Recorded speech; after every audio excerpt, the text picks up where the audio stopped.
குழந்தைங்க அப்படின்னாலே ரொம்ப சுவாரஸ்யமானவங்க, ரொம்ப செல்லமானவங்க. ஆனா, அவங்கள்ட்டயும் ஒரு சில பிரச்சனைகள் நாம அவங்கள்ட்டயும் பகிர்ந்துக்க முடியாம, அவங்க நம்மள்ட்டயும் பகிர்ந்துக்க முடியாம சிரமப்படக்கூடிய விஷயங்கள் இருக்கு. அதுல ஒண்ணு என்னன்னா பெட் வெட்டிங். அதாவது பெட்லயே வந்து யூரின் போயிடுறாங்க. ஈவன் அவங்க வந்து ஒரு 2 வயசு வரைனா பரவால்ல மேடம். இப்ப 8 வயசு ஆகுது, 10 வயசு ஆகுது. ஆனா இதே மாரி பண்ணிடுறாங்கன்னு நெறைய பெண்கள் வந்து வருத்தப்படுறத நான் பார்த்துருக்கேன். ஸோ அதற்கான ஒரு பதிவு தான் இது. ஸோ குழந்தைங்க ஏன் பெட் வெட் பண்ணுறாங்க அப்படிங்கிறது வந்து நம்ம கண்டிப்பாக பார்க்கணும். ஏன்னா இதை நிறைய குழந்தைங்க வெளியில் சொல்ல முடியாமல், இல்லைன்னா நம்ம சத்தம் போட்டு திட்டிட்டோம் ஏதோ பண்ணிட்டோம் அப்படின்னா அவங்களுக்கு மனசளவில் ரொம்ப ஒரு மாதிரி ஒரு தாழ்வு மனப்பான்மை உண்டாக ஆரம்பிச்சிடும். ஸோ அதுவும் வந்து தவறு. கூட இருக்கிற குழந்தைங்க அவங்கள பார்த்து சிரிச்சிருவாங்க அப்படிங்கிறது ரொம்ப ரொம்ப அவங்களுக்கு மனசு வருத்தப்படக்கூடிய ஒரு விஷயமா இருக்கும். ஸோ இப்படி ஒரு பிரச்சனை இருந்துச்சுன்னா அதை எப்படி கையாளுறது அப்படிங்கிறத பார்ப்போம். இப்போ ஒரு குழந்தைக்கு வந்து யூரினேஷன், அதாவது போய் சிறுநீர் கழிக்கக்கூடியதை வந்து நாம் கண்டிப்பாக ட்ரைனிங் கொடுக்கணுமா அப்படின்னு கேட்டால் கண்டிப்பாக கொடுக்கணும். இயற்கையானதாக இருந்தால் கூட நம்ம எவ்வளோ நேரத்துக்கு எப்படி அதை வந்து டாய்லெட் யூஸ் பண்ணணும் அப்படிங்கிறத கண்டிப்பாக பார்க்கணும். ஸோ இதை தாய்மார்கள் எப்போ இருந்து அவங்க வந்து கருத்தில் எடுத்துக்கணும் அப்படின்னா, அவங்களுடைய 1.5 வயசு இல்லைன்னா அந்த 2 வயசுலேயே வந்து அவங்கள அது மாதிரி பழக்கப்படுத்த ஆரம்பிச்சிடணும். இப்போ நம்ம எல்லாருமே என்ன பண்ணுறோம், பிறந்ததுலேருந்து பேம்பர்ஸ் ஏதோ ஒரு அந்த டயப்பர்ஸ் வந்து போட்டு விட்டுறோம். இந்த டயப்பர்ஸை அவங்க வந்து கண்டினியூஸாக ரொம்ப ரொம்ப நாளைக்கு இப்படியே போட்டு பழகிட்டாங்க அப்படின்னா அவங்களால வந்து இந்த ஒரு பிளாடர் கண்ட்ரோல்னு சொல்லுவோம். அதாவது நம்மளுடைய சிறுநீரக பை இருக்கு இல்லையா, அது கரெக்டாக வந்து வேலை செய்யக்கூடாது. அந்த அர்ஜு வந்தால், அதாவது சிறுநீரை கழிக்கணும் அப்படிங்கிற உணர்வு வந்தால் உடனே அவங்க நம்மள்ட்ட வந்து சொல்லணும், இல்லை பாத்ரூமில் போய் யூஸ் பண்ணணும் அப்படிங்கிற அந்த எண்ணத்தை உண்டு பண்ணக்கூடியது வந்து இந்த டயப்பர் போட்டிருக்க குழந்தைங்களுக்கு கம்மியாக இருக்கும். ஸோ 2 வயது முதலாக ஒரு தாய் வந்து கண்டிப்பாக அவங்களுக்கு இந்த ட்ரைனிங்கை கொடுக்க ஆரம்பிக்கணும். ஸோ முதல்ல எப்படி ஸ்டார்ட் பண்ணுறது அப்படின்னா, அந்த குழந்தைங்கள்ட்ட நீங்கள் வந்து 2 மணி நேரத்துக்கு ஒரு தடவை நீங்கள் அலாரம் வச்சோ இல்லை கரெக்டாக டைம் பார்த்தோ நீங்கள் வந்து அந்த குழந்தையை கொண்டு போய் டயப்பர் போடாமல் நீங்கள் டாய்லெட்டில் வந்து உட்கார வச்சு பழக்கணும். இல்லை அதுக்கப்புறம் வந்து அந்த குழந்தைய வந்து இந்த மாதிரி எனக்கு சிறுநீர் கழிக்கிற உணர்வு வருது அப்படின்னா உங்கள்கிட்ட வந்து சொல்லணும். இல்லைன்னா இந்த மாதிரி உணர்வு வந்தாலே நீங்கள் பாத்ரூமில் தான் போய் யூஸ் பண்ணணும் அப்படிங்கிற பழக்கத்தை நீங்கள் வந்து கொண்டு வரணும். இந்த மாதிரி அந்த பாத்ரூம் ஹைஜீன் தெரியாதனால இப்போ நம்ம என்ன பண்ணுவோம், மோஸ்ட்லி சின்ன குழந்தைங்களுக்கு நாம் வந்து கூட போய் அக்கம்பெனி பண்ணுவோம். ஸோ அது ரொம்ப நல்ல விஷயம். ஏன்னா அவங்க ஹைஜீனிக்காக அவங்களுக்கு பண்ண தெரியாது அப்படிங்கிறனால. கொஞ்சம் பெருசாயிட்டாங்க, ஒரு ஸ்கூலுக்கு போகிற குழந்தை ஒரு 4.5 இயர்ஸ் 5 இயர்ஸ் அவங்க வந்து ப்ரீகேஜியோ இல்லை கேஜிக்கோ போக ஆரம்பிச்சிட்டாங்க அப்படின்னா அது வந்து ரொம்ப இயல்பாகவே அவங்களுக்கு ரொம்ப ஹெல்ப்ஃபுல்லாக இருக்கும். ஆனால் அது வரைய ஒரு மதர் வந்து இதில் சப்போர்ட் கொடுக்கக்கூடியது ரொம்ப ரொம்ப அவசியம். ஸோ நீங்கள் அந்த நான் இப்போ வந்து பெட் வெட்டிங் தான் பற்றி பேசுகிறோம். ஆனால் இந்த பெட் வெட்டிங் ஏன் மேடம் பகலில் நீங்கள் ட்ரைனிங் கொடுக்க சொல்கிறீங்க அப்படின்னா, எப்போ நீங்கள் பகலில் வந்து ட்ரெயின் பண்ண ஆரம்பிக்கிறீங்களோ அந்த பிளாடர் கண்ட்ரோல் ரொம்ப அழகாக மாறி வந்துடும். நீங்கள் எவ்வளோ நேரம் அவங்க யூரின் ரீட்டைன் பண்ணிக்கிறாங்களோ அது ரொம்ப நல்லது. இப்போ உதாரணத்துக்கு முதல்ல எடுத்தோன்னா 2 hours ஒன்ஸ் 2 மணி நேரத்துக்கு ஒரு தடவை நான் வந்து கூட்டிகிட்டு போக சொல்கிறேன் இல்லையா, நீங்கள் என்ன பண்ணணும், கிராஜுவலாக அந்த டயத்தை இன்க்ரீஸ் பண்ண ஆரம்பிக்கணும்.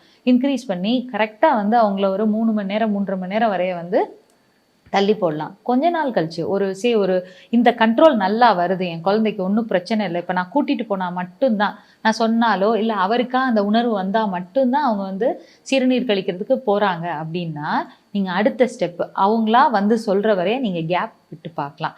அதனால ஒன்றும் தவறு கிடையாது. இப்போ நிறைய பெண்களுக்கு வந்து பயம் வரும், ஐயோ அப்போ அந்த குழந்தை சொல்லலை 4 hours 5 hours அவங்க போகாமல் இருந்துட்டாங்கன்னா தவறு அப்படின்னா கண்டிப்பாக அதை வந்து நாம் ரெடியூஸ் பண்ணிக்கலாம். 3 மணி நேரத்துக்கு ஒரு தடவை அவங்க பாத்ரூம் யூஸ் பண்ணுற மாதிரி நாம் பழக்கத்தை உண்டு பண்ணுறது நல்லது. அதற்கு மேலே அப்படிங்கிறது வந்து வேண்டாம்.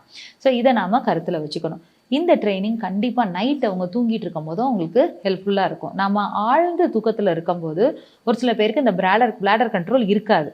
ஸோ அதனால தான் நிறைய குழந்தைங்க யூரின் அர்ஜ் வந்தோடனே நைட் நேரத்தில் பெட்லேயே வந்து யூரின் பாஸ் பண்ணிடுறாங்க. ஆனால் இதை நீங்கள் ரெடியூஸ் பண்ணுறதுக்கு இந்த ட்ரைனிங் வந்து ரொம்ப ஹெல்ப்ஃபுல்லாக இருக்கும். ஏன் அப்படின்னா நம்ம உடம்பு வந்து எப்படின்னா சப்கான்ஷியஸாக அன்கான்ஷியஸாக நம்மளுடைய ஆழ் மனது வந்து வேலை பார்த்துட்டே இருக்கும். அது என்ன சொல்லும், இந்த அர்ஜ் வந்தாலே நாம் எந்திரிச்சு பாத்ரூம் போகணும் அப்படிங்கிறத நம்மளுக்கு உணர்த்த ஆரம்பிக்கும். ஸோ ஒன்று எந்திரிச்சு அழுவாங்க, இல்லைன்னா உங்களை கூப்பிட்டு சொல்லுவாங்க, அப்போ நீங்கள் கூட்டிகிட்டு போகலாம். அப்படி இல்லைன்னா கூட ஒரு சில குழந்தைங்க ஆழ்ந்து தூங்கிட்டாங்கன்னா அவங்களுக்கு வந்து இந்த பிரச்சனை வராது. ஸோ மார்னிங் நீங்கள் நிறைய குழந்தைங்க பார்த்தீங்க அப்படின்னா இந்த மாதிரி நைட் நேரத்தில் பெட்டில் வெட் பண்ணுறவங்க வந்து ஒரு பர்டிகுலர் டைம் இருக்கும். ஸோ ஒரு 2 மணி போல தான் பண்ணிடுறாங்க, இல்லை வந்து ஏர்லி மார்னிங் 4 மணி அந்த மாதிரி தான் பண்ணிடுறாங்க அப்படிங்கிறத ஐடென்டிஃபை பண்ணிங்கன்னா ஒரு வாரத்துக்கு கரெக்டாக அந்த டயத்துக்கு ஒரு அரை மணி நேரத்துக்கு முன்னாடியாகவே நீங்கள் கொண்டு போய் அவங்கள யூரினேட் பண்ண விடுங்க. நைட்டில் வந்து இப்போ தண்ணி ரொம்ப கம்மியாக குடிக்கிறது, அதுக்கப்புறம் வந்து அந்த மாதிரி பொருட்களை சாப்பாடில் வந்து தண்ணீர் சத்து அதிகமாக இருக்கக்கூடிய பொருட்களை குறைச்சிக்கிறது அப்படிங்கிறது ஒரு ஹேபிட்ஸ் இருக்குது. ஆனால் தண்ணீர் கம்மியாக குடிக்கிறதுங்கிறது பண்ண வேண்டாம். ஏன்னா அந்த நேரத்துக்கு மட்டும் பண்ணுறது வந்து அது பொருத்தமாக வராது. குழந்தை பயந்துப்பாங்க. ஏன்னா அவங்களுக்கு வந்து ஓகே தண்ணி குடிக்கிறனால தான் நம்மளுக்கு இப்படி ஒரு பிரச்சனை வருதுங்கிற ஒரு ஃபீல் கொடுக்க வேண்டாம். நீங்கள் இதை என்ன பண்ணலான்னா இதை எப்படி ஹேண்டில் பண்ணுறது அப்படிங்கிறது தான் நாம் சொல்லிக் கொடுக்கணும். ஸோ ஈவினிங் அவங்க நைட் எப்போதும் டின்னர் சாப்பிட்ற டயத்துக்கு கரெக்டாக சாப்பிட்டுட்டு அதுலேருந்து ஒரு 1 hour 2 hours கழிச்சு தான் தூங்க போவாங்க. ஸோ அந்த டைம் கண்டிப்பாக நீங்கள் வந்து பெட்டுக்கு போகிறதுக்கு முன்னாடி யூரினேட் பண்ணிட்டு தான் நீ தூங்கணும் அப்படிங்கிறத நீங்கள் கம்பல்சரி கொண்டு வரலாம். 1. 2வதாக அவங்க எந்த டயத்துக்கு இந்த மாதிரி பண்ணுறாங்களோ அந்த நேரத்துக்கு ஒரு அரை மணி நேரத்துக்கு முன்னதாகவே நீங்கள் அலாரம் வச்சு எந்திரிச்சு அவங்கள கொண்டு போய் விடலாம். இதில் நிறைய பேரண்ட்ஸ்கிட்ட நான் சொல்லும்போது அவங்க ஃபேஸ் பண்ணுற ஒரு விஷயம் என்னென்னா அந்த குழந்தை ரொம்ப அழுது ஆர்ப்பாட்டம் பண்ணுறதான். கண்டிப்பாக இது ஒரு கஷ்டமான விஷயம்தான். ஏன்னா தூக்கத்தில் இருக்கும்போது குழந்தைங்க அந்த மாதிரி பண்ண மாட்டாங்க. நம்ம கொஞ்சம் பொறுமையாக இருந்து அந்த நேரத்தில் அவங்கள ஒரு 4-5 நாள் நீங்கள் பழக்கப்படுத்திட்டீங்கன்னா அப்புறம் அது சால்வ் ஆயிரும். இது வந்து ப்ராக்டிக்கலாக ரொம்ப நல்ல ஒரு விஷயம். கொஞ்சம் டிஃபிகல்ட்டாக இருந்தாலும் நீங்கள் பண்ணலாம். இதற்கு அடுத்ததாக நீங்கள் பண்ணக்கூடியது என்ன அப்படின்னாக்கா முக்கியமான விஷயம் என்ன அப்படின்னா குழந்தைங்க வந்து கனவு கண்டு ரொம்ப அதிகமான அளவுக்கு பயந்து கனவு காண்கிறது, இல்லைன்னா ரொம்ப டீப்பாக தூங்கிட்டு இருக்கும்போது ஏதாவது அவங்க கனவு காண்றது, அந்த மாதிரி நேரங்களில் வந்து யூரினேட் பண்ணுறது உண்டு. ஸோ அது வந்து நீங்கள் யாராவது சைக்காலஜிஸ்ட்டை பார்த்து அவங்கக்கிட்ட வந்து அதை வந்து சரிப்படுத்திக்கலாம். இன்னொன்று என்ன சொல்லுவோன்னா ஒரு குழந்தை பாதுகாப்பு உணர்வு இல்லாத சமயத்தில் தான் இந்த மாதிரியான பிரச்சனைகள் அதிகமாக இருக்க சொல்லுவோம். அதாவது இன்செக்யூர்டு ஃபீலிங்கில் ஒரு குழந்தை இருந்தது அப்படின்னா அவங்களுக்கு இந்த மாதிரி பெட்டில் வந்து யூரின் போகிறது, ஈவன் பெரிய குழந்தைங்களா இருப்பாங்க, ஸ்கூலுக்கு போவாங்க 10 years, அதாவது 5வது படிக்கிறவங்க 6வது படிக்கிறவங்க கூட வந்து அவங்களுடைய இன்னர்ஸ்லேயே வந்து யூரின் போயிடுறாங்க. இல்லைன்னா வந்து அவங்களால கண்ட்ரோல் பண்ணிக்க முடியல, பாத்ரூம் யூஸ் பண்ணாமல் கிளாஸ்லேயே அந்த மாதிரி பண்ணிடுறாங்கங்கிறதெல்லாம் வந்து கண்டிப்பாக இருக்கும். இந்த மாதிரி குழந்தைங்களுக்கு அவசியமாக ஒரு கவுன்சிலிங் தேவைப்படும்.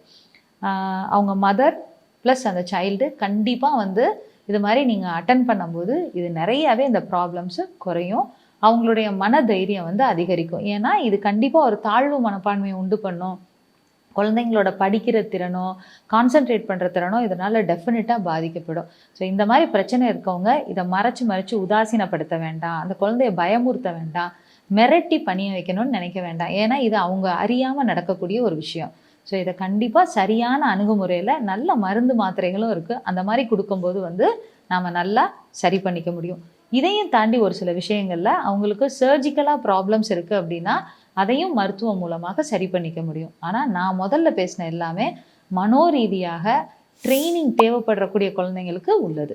இதை தாண்டி மெடிக்கலி அவங்களுக்கு ட்ரீட்மெண்ட் தேவைப்பட்டால் அதுவும் வந்து நல்லா கொடுக்க முடியும். இது கம்ப்ளீட்டாக 100% சரியாகக்கூடிய ரிவர்ட் பேக் ஆகக்கூடிய ஒரு பிரச்சனை. ஸோ இதை நல்லா ஈஸியாக சரிப்படுத்திக்கலாம். நன்றி.